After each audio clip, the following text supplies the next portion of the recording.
Jangan lupa like and subscribe ya guys. Selamat mendengarkan. Tubuhnya berada di dalam tungku, ini adalah satu-satunya hal yang dirasakan Xiao Yan saat ini. Setelah menelan pil obat, perasaan berapi-api tiba-tiba muncul dari perut bagian bawahnya. Segera, itu berubah menjadi banyak aliran panas yang memaksa masuk ke setiap nadi tubuhnya secara bergejolak. Suhu tinggi akhirnya menyebabkan samar, gas berat muncul di dalam jalur Qi-nya. Aliran suhu tinggi secara bertahap menjadi lebih panas dengan peningkatan kecepatan sirkulasi, mengakibatkan sudut mulut Xiao Yan dengan lembut berkedut tanpa sadar setelah setiap siklus lengkap. Apa yang dikatakan Yao Lao memang benar, bagian kecil dari apinya yang telah ditambahkan ke dalam pil benar-benar membuatnya menderita. Meskipun aliran panas mungkin menyebabkan Xiao Yan merasakan sakit, efeknya juga sangat menonjol. Saat benang-benang gas yang samar, panas, dan berat merembes keluar dari jalur Qi-nya dan akhirnya berputar-putar di sekitar bagian dalam tubuhnya, Xiao Yan dapat dengan jelas merasakan gelombang besar energi tersembunyi di beberapa bagian tubuhnya seperti lapisan es yang telah meleleh oleh panas, akhirnya menampakkan dirinya. Dari kelihatannya, sepertinya ini adalah kekuatan obat yang telah disimpan di tubuhnya yang disebutkan Yao Lao. Kekuatan obat yang telah disimpan ini diuapkan oleh gas yang panas dan berat, mengubahnya menjadi kabut energi samar yang naik perlahan. Kabut akan menempel pada jalur Qi, bergabung dengan mereka sebelum melanjutkan melalui jalur Qi lainnya. Pada akhirnya, itu membentuk siklus lengkap, mengubah kabut menjadi energi murni. Energi tersebut kemudian dituangkan ke dalam kristal energi berbentuk belah ketupat di dalam pusaran. Setelah menerima gelombang energi murni ini, tubuh kristal, yang tampak sedikit redup karena kelelahan, sekali lagi memancarkan cahaya redup, menerangi bagian dalam pusaran hingga tampak transparan. Beberapa dari energi kabut juga melekat pada tulang dan selnya. Ketika dihadapkan dengan energi murni seperti itu, tulang dan sel di tubuhnya juga menjadi lebih rakus. Dengan kecepatan goyah yang tidak bisa dilihat dengan mata telanjang, mereka dengan cepat menelan kabut energi yang mendekat. Begitu mereka benar-benar menelan energi, Xiao Yan dapat dengan jelas merasakan bahwa tulang, otot, sel, yang telah terluka setelah pertarungan besar, dengan cepat dikembalikan ke kondisi puncaknya. Hati Xiao Yan menghela nafas lega saat dia merasakan kristal Do secara bertahap diisi dengan energi. Pikirannya sekali lagi tenang saat dia menggunakan semua kekuatannya untuk mengendalikan awan energi yang meluap di dalam tubuhnya, mengumpulkan mereka bersama-sama dan akhirnya menggabungkannya menjadi aliran energi yang bergolak. Setelah aliran menyelesaikan satu sirkulasi di dalam tubuhnya, aliran itu mengalir tanpa henti ke kristal Do di dalam pusaran. Kristal seukuran ibu jari itu seperti lubang tanpa dasar ketika dihadapkan dengan energi yang dituangkan ke dalamnya tanpa henti, tidak menolaknya, terlepas dari seberapa besar energi yang terkumpul itu. Pil obat Yao Lao mungkin bukan sesuatu yang bertingkat tinggi. Namun, itu mampu melakukan semacam peran menghasut, benar-benar menyeret semua kekuatan obat yang telah disimpan Xiao Yan ke dalam tubuhnya dalam waktu singkat. Setelah itu, ia menggunakan sejumlah besar energi untuk dengan cepat memulihkan tubuh Xiao Yan yang terluka. Metode memanfaatkan energi orang lain untuk menyembuhkan kemungkinan adalah sesuatu yang bahkan Fama akan kesulitan melakukannya. Sebagai pot obat ortodoks, jumlah berbagai pil obat yang dikonsumsi Xiao Yan pada dasarnya tidak mungkin dihitung. Selain itu, Xiao Yan tidak sepenuhnya menyerap sebagian besar pil obat ini. Setelah mengumpulkan semua ini dari waktu ke waktu, energi yang disimpan secara alami sangat besar. Setelah diseret oleh pil obat Yao Lao, kekuatan obat yang disimpan akhirnya benar-benar dilepaskan dan digunakan. Tingkat energinya jauh melebihi apa yang diharapkan Xiao Yan, atau bahkan Yao Lao. Medicinal pot sama dengan seseorang yang makan 1 ton pil, biasanya digunakan untuk menggambarkan tuan-tuan muda yang sakit.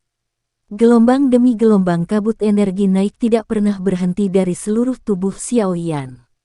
Jika ada yang saat ini bisa melihat melalui kulitnya dan melihat ke dalam tubuh Xiao Yan, orang itu kemungkinan akan melebarkan matanya saat benar-benar terkejut saat melihat semua kabut yang berkumpul di seluruh tubuh Xiao Yan.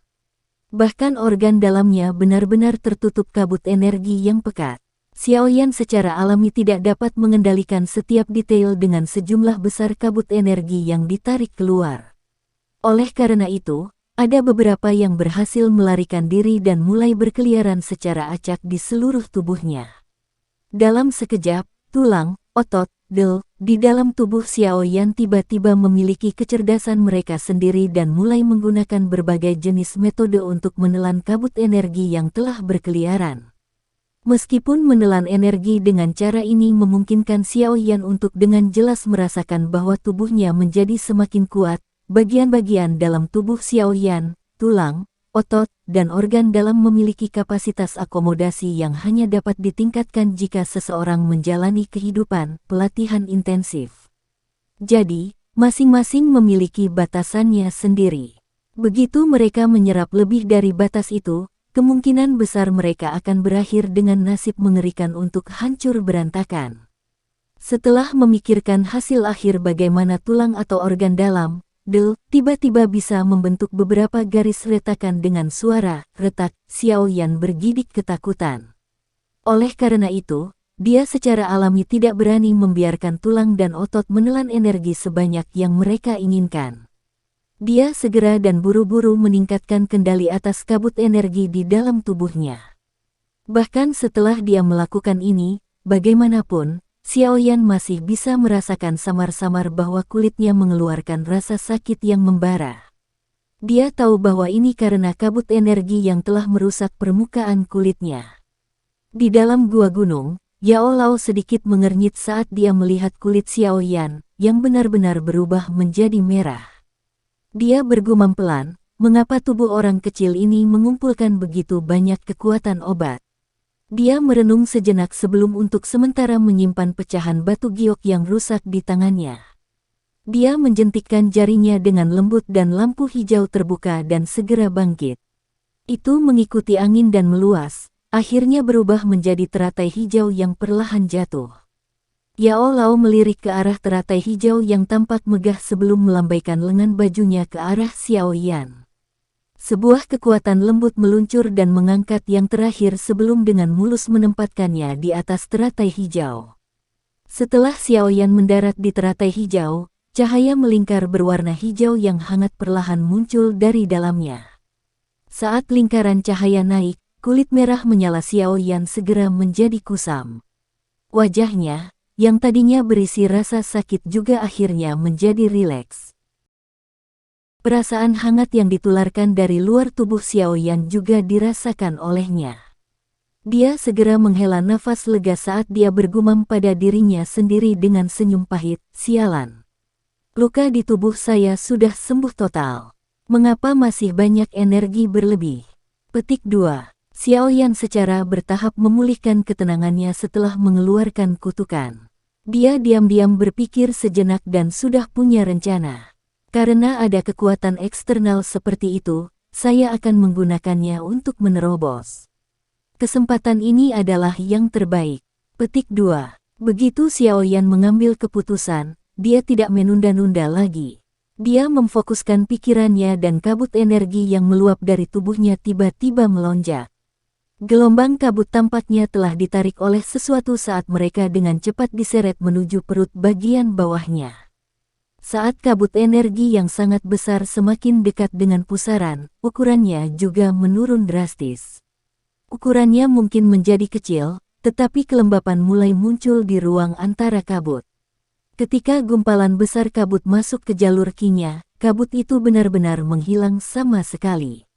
Menggantinya adalah sekelompok energi cair murni seperti zamrud. Bahkan ada beberapa kristal padat dan kecil yang terperangkap di dalam energi cair itu.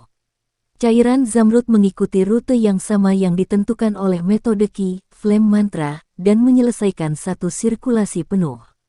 Setelah itu, diam-diam berhenti di pintu masuk pusaran. Kekuatan yang mengalir perlahan seperti banjir besar yang akan segera habis.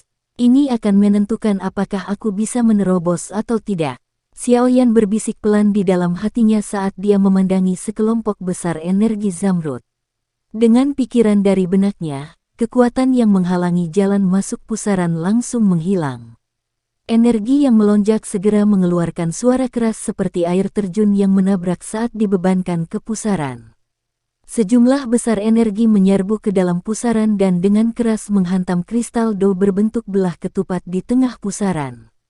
Bang! Saat energi menyerbu ke dalam kristal Do, suara menderu bergema di benak Xiaoyan. Dalam sekejap, dia hampir gagal bahkan mempertahankan status pelatihannya. Energi yang bergejolak mengalir ke Do kristal tanpa henti. Pada akhir proses, ukuran kristal sebenarnya tumbuh jauh lebih besar setelah menyerap energi dalam jumlah besar ini. Setelah perluasan ukuran kristal Do, persepsi spiritual Xiaoyan yang kuat dapat dengan jelas merasakan bahwa kekuatannya sendiri dengan cepat melonjak menuju penghalang yang menunjukkan perbedaan antara kedua level tersebut. Di dalam gua, Yao Lao menatap Xiaoyan, yang wajahnya menjadi berkilau seperti batu giok. Dia membelai janggutnya dan mengangguk sedikit. Dengan kekuatannya, dia secara alami bisa merasakan kekuatan nafas Xiaoyan naik dengan mantap. Ding! Pada contoh tertentu di dalam gua yang sepi, erangan lembut, yang hampir tidak terlihat, diam-diam dikeluarkan dari tubuh Xiaoyan. Mengikuti munculnya erangan yang tenang ini, kekuatan yang keluar dari tubuh Xiaoyan tiba-tiba melonjak. Dia sudah berhasil menembus bintang 2 Dadoshi. Ini sebenarnya lebih cepat dari yang saya harapkan. Kekuatan obat yang disimpan dalam tubuh orang kecil ini sebenarnya mampu mencapai derajat sebesar ini. Dengan kekuatan Yao Lao, erangan lembut itu secara alami tidak akan bisa lepas dari indranya. Ekspresi kaget segera melintas di matanya saat dia berbicara dengan terkejut. Mengingat kekuatan Xiaoyan saat ini, dia awalnya akan membutuhkan setidaknya 2 atau 3 bulan waktu untuk meningkatkan kekuatannya satu tingkat jika dia berlatih secara normal. Apalagi ini sudah dianggap cukup cepat. Setelah dia pergi ke Mystic Cloud Sect, pertempuran berulang dengan orang-orang di atas levelnya menyebabkan dia sering kali berakhir dalam situasi yang tidak menguntungkan. Namun, manfaat yang diperoleh Xiaoyan dari situasi itu adalah sesuatu yang bahkan Yao Lao tidak dapat memperkirakan sepenuhnya. Bagaimanapun, bertempur adalah cara terbaik untuk meningkatkan kekuatan seseorang dengan cepat. Pertempuran ekstrim yang dialami Xiaoyan selama periode waktu ini seperti membangun kanal. Jumlah besar kekuatan obat yang ada saat ini seperti air yang dituangkan ke dalam kanal itu. Sekarang semuanya telah jatuh ke tempatnya. Ini adalah kesempatan sempurna bagi Xiaoyan untuk meningkatkan kekuatannya. Proses ini berjalan dengan sangat sempurna bahkan melebihi ekspektasi Yao Lao. Tidak lama setelah suara terkejut Yao Lao jatuh, erangan lembut lainnya tiba-tiba keluar dari dalam tubuh Xiaoyan, bergema secara eter di dalam gua. Tangan Yao Lao yang membelai janggutnya perlahan berhenti. Kali ini, bahkan Yao Lao tidak bisa tetap tenang. Mulutnya ternganga saat dia melihat Xiaoyan, yang nafasnya sebenarnya masih terangkat dengan cepat. Beberapa saat kemudian, dia akhirnya menghela nafas panjang dan tersenyum sambil berkata, dia memang orang yang penuh kejutan. Hari ini, saya benar-benar ingin melihat level apa yang akan Anda capai, makhluk kecil ini. Setelah 2 erangan lembut dilepaskan secara berurutan di dalam gua gunung, Xiaoyan, yang bisa terus meningkatkan kekuatannya dengan bintang tambahan tidak menggunakan kekuatan ini untuk terus naik ke atas. Sebaliknya, Xiaoyan perlahan menstabilkan ki-nya dan mulai sepenuhnya mencerna energi yang tiba-tiba dan tiba-tiba melonjak. Ini adalah sesuatu yang tidak diharapkan Yao Lao. Tangan Yao Lao mengelus jenggotnya dan mengamati pemuda bermata tertutup itu, yang wajahnya seperti batu giok hangat. Dia merenung sejenak dan segera menyadari kesadarannya sebelum mengangguk dengan sikap puas. Dia tersenyum lagi dan berkata, mampu mempertahankan keadaan pikiran aslinya dalam menghadapi kekuatan dan mengetahui kapan harus menarik diri dalam kepuasan tanpa menjadi serakah atau sombong tidaklah mudah. Tidak buruk, tidak buruk. Keduanya mengulangi, tidak buruk, cukup untuk melihat kekaguman Yao Lao sehubungan dengan kinerja Xiao Yan saat ini. Meskipun Xiao Yan benar-benar bisa meminjam kekuatan obat dan langsung menjadi bintang 4 Dadoshi, bagaimanapun juga, pelatihan bukanlah sesuatu yang bisa dicapai dalam semalam. Setelah berulang kali meningkatkan kekuatannya dengan 2 bintang hari ini, Xiao Yan sudah mengalami kesulitan menstabilkan kondisi tubuhnya. Jika dia meningkatkan kekuatannya sekali lagi, kemungkinan kondisi superfisial tubuhnya akan menjadi penghalang terbesarnya saat dia mencoba untuk maju lagi. Seseorang yang memiliki interior yang dangkal dan distribusi energi yang buruk di dalam tubuhnya akan lebih rendah daripada orang yang tubuhnya penuh dan energinya dikendalikan dan didistribusikan dengan benar. Xiao Yan sangat jelas tentang hal ini. Saat itu, kegigihannya pada pelatihan selama 3 tahun di mana dia dianggap sebagai orang yang tidak berguna telah menyebabkan Xiao Yan menstabilkan yayasan pelatihannya sampai sangat kokoh. Hanya dengan titik awal ini, yang sama stabilnya dengan batu, Xiao Yan dapat memiliki kesempatan untuk terus maju, membangun kekuatan yang menjulang tinggi yang dapat membuat orang lain terkejut. Oleh karena itu, dia tidak akan membiarkan minat sementara ini menghancurkan fondasi kokohnya yang paling dia banggakan.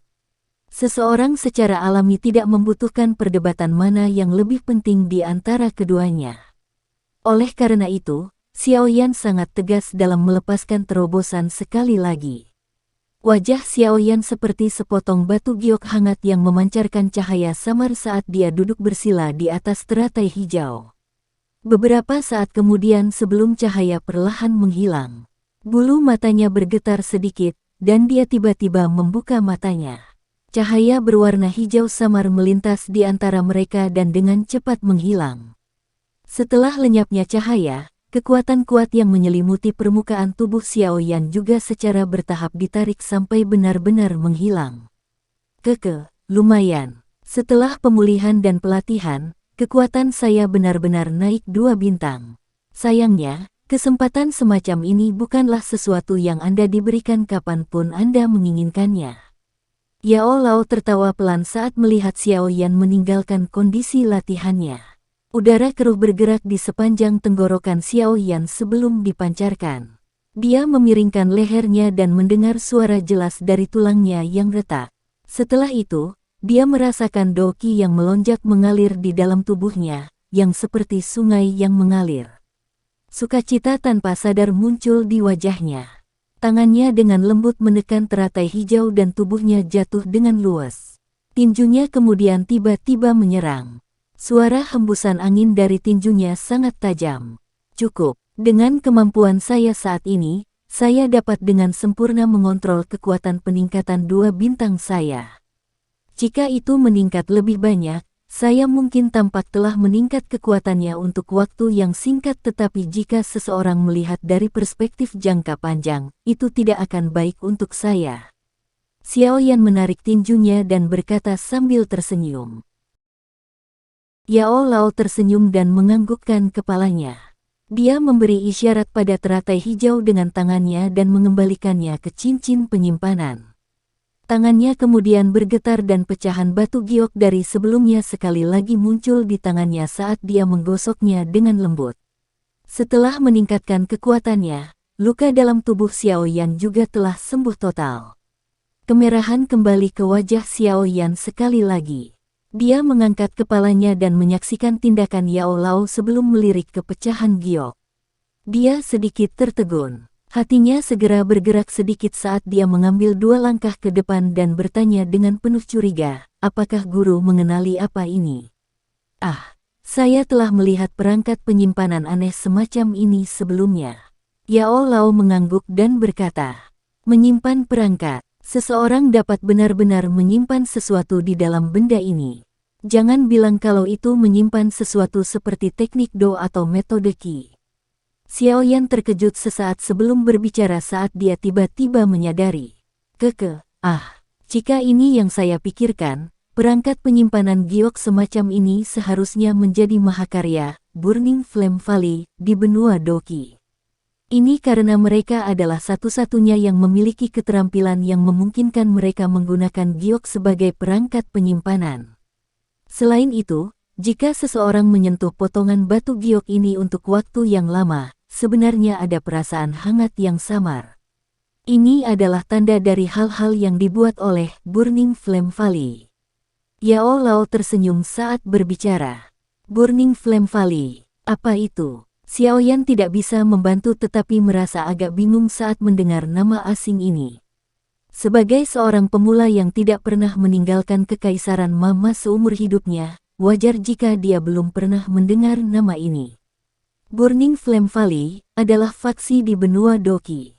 Jika kita membahas tentang kekuatannya, kemungkinan besar tidak lebih lemah dari Mystic Cloud Sect.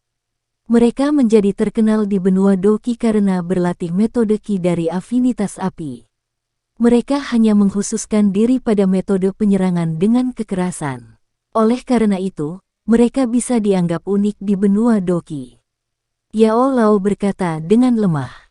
Tidak lebih lemah dari Mystic Cloud Sect. Sudut mulut Xiaoyan bergerak-gerak sedikit.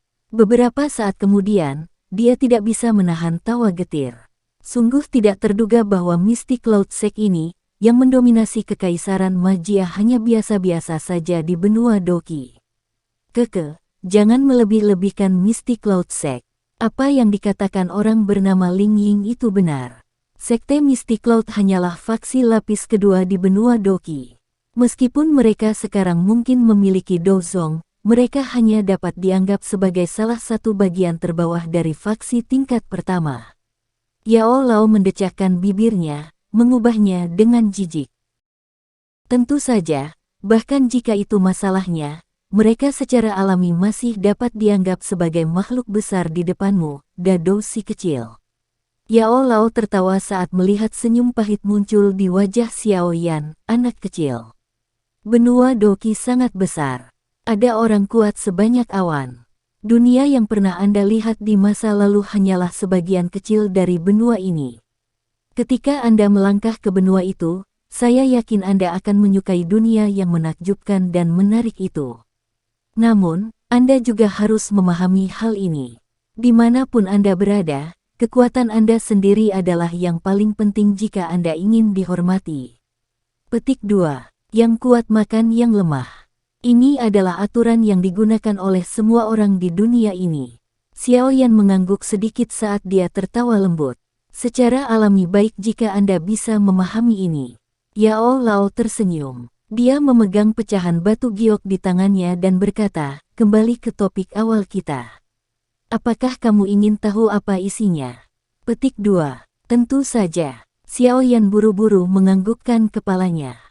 Karena benda ini berasal dari Burning Flame Valley, yang dapat dibandingkan dengan Mystic Cloud Sect, item di dalamnya juga kemungkinan besar adalah sesuatu yang luar biasa. Gunakan api untuk membakarnya. Yao Lao melemparkan potongan batu giok dan cincin penyimpanan ke arah Xiaoyan saat dia melanjutkan sambil tersenyum. Hal-hal dari Burning Flame Valley sangat aneh. Seseorang harus menggunakan nyala api untuk membakarnya untuk mendapatkan benda-benda di dalamnya. Menurut logika, semakin tahan api giok yang berasal dari Burning Flame Valley, semakin berharga item di dalamnya. Petik 2. Xiaoyan dengan hati-hati menerima potongan batu giok itu. Dia membaliknya ke atas dan ke bawah saat dia melihatnya. Sangat sulit untuk percaya bahwa bongkahan batu giok yang tampak lemah ini sebenarnya mampu menahan terbakar oleh api. Namun, dia tidak pernah meragukan kata-kata yang diucapkan Yao Lao. Dia segera mengeluarkan danwan yang berwarna ungu dan melemparkannya ke mulutnya. Dia mengunyah sedikit, melebarkan mulutnya dan memuntahkan api berwarna ungu yang segera tertahan di depannya. Xiaoyan dengan lembut menjentikkan jarinya. Potongan batu giok segera berubah menjadi sinar cahaya yang melesat ke bola api berwarna ungu. Ketika dia melihat potongan batu giok memasuki nyala api, Xiaoyan buru-buru memfokuskan pandangannya ke bola api, mengamati semua perubahan potongan batu giok. Potongan giok rusak yang tampak lemah dibebankan langsung ke nyala api. Bibit api samar dari api berwarna ungu meletus di permukaan potongan batu giok. Apa yang menyebabkan Xiao Yan dan Yao Lao merasa sedikit aneh adalah bahwa batu giok itu tidak memiliki gerakan sedikit pun karena dibakar oleh api ungu. Ini, Xiao Yan mengedipkan matanya. Dia sedikit tercengang saat dia melihat Yao Lao. Tidak peduli bagaimana orang mengatakannya, api ungu adalah nyala api dengan suhu yang cukup tinggi. Itu berkali-kali lebih kuat dari api doki biasa. Namun sebenarnya tidak ada sedikit pun perubahan pada bidak giok ini. Jika itu seperti yang Yao Lao katakan sebelumnya, di mana semakin besar ketahanan api, semakin berharga benda di dalamnya, maka... awalnya aku mengira itu hanyalah benda biasa. Benar-benar tidak terduga bahwa ini sepertinya ikan besar. Ekspresi aneh melintas di wajah Yao Lao saat dia melihat bongkahan giok yang masih aman dan bersuara di dalam nyala api. Dia tidak bisa menahan senyum saat dia mengangkat dagunya sedikit ke arah Xiao Yan dan berkata, "Anak kecil, sepertinya keberuntunganmu benar-benar bagus. Sekarang, gunakan Green Lotus Core Flame dan cobalah." Petik 2. Xiao Yan terkejut saat mendengar ini. Dia mengangkat kepalanya dan menatap Yao Lao, hanya untuk menemukan kegembiraan dari dalam mata orang lain. Segera, hatinya mengerti. Jika bidak giok kecil ini mampu membawa pujian dari Yao Lao, kemungkinan dia benar-benar menemukan sesuatu yang baik kali ini. Jantung Xiao Yan berdegup kencang. Dia menelan ludahnya dan menggunakan kekuatannya untuk menggosok kedua tangannya. Api berwarna hijau segera muncul dari sela-sela jarinya. Xiao Yan melambaikan tangannya dan bola api berwarna ungu di depannya menghilang menjadi ketiadaan. Dia kemudian memberi isyarat dengan tangannya dan potongan giok itu jatuh sekali lagi. Itu langsung dibungkus oleh api berwarna hijau yang menyembur keluar dari jari Xiao Yan. Potongan batu giok berwarna hitam turun ke dalam keheningan setelah jatuh ke dalam nyala api berwarna hijau. Xiao Yan, bagaimanapun, tidak cemas saat dia perlahan menaikkan suhu nyala api. Ketika gua menjadi panas tanpa disadari, potongan batu giok, yang tadinya tenang, akhirnya mulai berubah. Permukaan yang awalnya halus tiba-tiba mulai berfluktuasi seperti gelombang air, penampilannya seolah-olah akan mencair. Tidak apa-apa, terus naikkan suhunya. Yao Lao tidak panik saat dia melihat potongan giok yang akan meleleh. Sebaliknya, dia tersenyum dan berbicara dengan lemah. Xiao Yan juga menenangkan hatinya setelah melihat sikap tenang Yao Lao. Dia menganggukkan kepalanya dan menghirup udara dalam-dalam. Doki di tubuhnya mengalir dengan cepat dan suhu, api inti teratai hijau, sekali lagi tiba-tiba naik. Menyusul peningkatan suhu nyala api, pecahan batu giok yang gelap, hitam, akhirnya meleleh sepenuhnya. Potongan batu giok tidak lagi memiliki warna hitam itu setelah meleleh. Sebaliknya, itu berubah menjadi cairan jernih berwarna hijau datar. Cairan itu perlahan mengalir di dalam nyala api hijau, seperti makhluk hidup, tampak sangat aneh. Pada satu titik, cairan yang mengalir tiba-tiba berhenti. Permukaan cairan itu gelisah, seolah-olah ada sesuatu yang akan menembusnya dan muncul ke permukaan. Hal yang baik akan segera muncul. Yao Lao berkata sambil tersenyum saat dia melihat pergerakan cairan. Hati Xiao Yan menegang saat mendengar ini. Matanya menatap nyala api bahkan tanpa berkedip sekalipun. Cairan berwarna hijau terus mengamuk selama lebih dari 10 detik. Dalam sekejap, lampu hijau yang menusuk mata tiba-tiba keluar dari dalamnya, dan langsung menyembunyikan semua lampu lain di dalam gua. Lampu hijau mungkin telah menusuk mata, tetapi itu tidak menyebabkan Xiao Yan atau Yao Lao menutup mata. Ini karena karakter dan informasi yang tak terhitung jumlahnya tiba-tiba meletus dari dalam cairan sesaat setelah lampu hijau bersinar. Mereka segera dan secara otomatis mengatur diri mereka sendiri di tengah udara di dalam gua pegunungan, membentuk kata-kata dengan font khusus. Tatapan Xiao Yan menyapu tirai cahaya di udara dan akhirnya berhenti pada beberapa karakter besar yang terletak tepat di atas. Mulutnya bergerak sedikit dan suara lembut merembes dari sela-sela giginya. Skyfire Tree Mysterious Cheng. Di samping, seluruh tubuh Yao Lao bergetar mendengar nama ini. Cahaya di matanya tiba-tiba menjadi cerah. Sekian dulu ya guys. Terima kasih sudah mendengarkan. Bye-bye.